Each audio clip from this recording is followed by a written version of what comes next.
Oke, di bagian ini, Om Vin dan Michael Tanjung dari PT Prospera Asset Management akan membahas tentang bagaimana sih meracik portofolio reksadana. Tentu saja dalam konteks recovery setelah pasar modal tertekan akibat pandemi. So, selamat menyimak ya. Teman-teman, saya pikir Om Vin juga punya pandangan yang sama ya. Jadi artinya kurva recovery dari akibat dari COVID ini nampaknya bisa berpeluang lebih cepat. Apalagi beberapa bukti-bukti nyata yang terjadi. Misalnya begini, kalau Om Vin melihat Dow Jones yang sebelum adanya COVID itu di level 28.800-an, kemudian turun tajam sampai ke level di bawah 20.000 lah ya, sampai ke 18.000 bahkan ya. Tapi saat ini dalam waktu 4-5 bulan sudah hampir 100% kembali lagi. Ya, artinya di level 28 ribuan. Dan kemudian kalau kita lihat di Indonesia, indeks harga saham gabungan juga, waktu adanya COVID, ada drop dari 6.300 sampai ke level 3.900. Sekarang sudah sekitar berapa Mas Michael? 5.100-an ya? Ya, kurang lebih masih bergerak. Kurang lebih seperti itu. Jadi kurang lebih sudah balik antara 50 sampai 60%. Jadi artinya ini kan sudah membuktikan bahwa opportunity sudah diterima nih para investor-investor yang sudah cukup brilian menangkap ini. Nah, cara di Prospera Asset Management sendiri untuk menghadapi situasi sekarang ini, bagaimana cara meracik portofolionya, ya, bagaimana cara investment prosesnya supaya dihasilkan produk-produk reksadana yang bagus dan terbaik buat para investornya.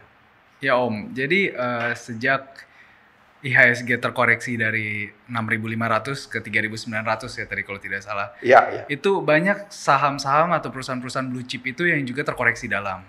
Ya. Jadi momen ini kita manfaatkan untuk menambah kepemilikan di perusahaan-perusahaan tersebut, Om. Iya.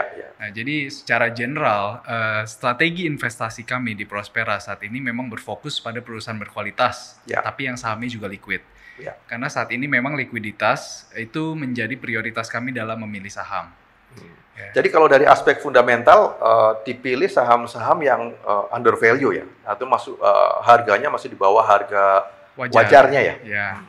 Ya, jadi tadi kalau saya boleh jelaskan sedikit tentang perusahaan berkualitas itu. Jadi yang kita lihat perusahaan berkualitas adalah perusahaan yang biasanya memiliki bisnis model yang solid, gitu ya. Jadi di tengah pandemi seperti ini mereka masih bisa bertahan karena produk atau jasanya itu masih diminati, masih diinginkan oleh masyarakat atau consumer gitu ya.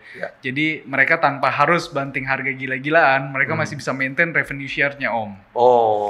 Dan biasanya perusahaan-perusahaan ini juga memiliki economy of scale dan juga competitive advantage yang cukup baik. Jadi di masa-masa sulit krisis seperti sekarang ini mereka juga masih bisa maintain profitabilitasnya gitu.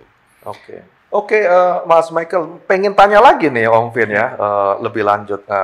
Produk-produk reksadana dari PT Prospera Asset Management sendiri seperti apa profilnya? Kemudian lebih banyak dia karakteristiknya seperti apa sih yang nanti dianggap ataupun diyakini sebagai andalan yang bisa kompetitif bagi investor-investornya? Jadi di Prospera sendiri kita memiliki 3 reksadana saham, Om Vin. 3 reksadana saham ini memiliki fokus investasi dan tujuan investasi yang berbeda.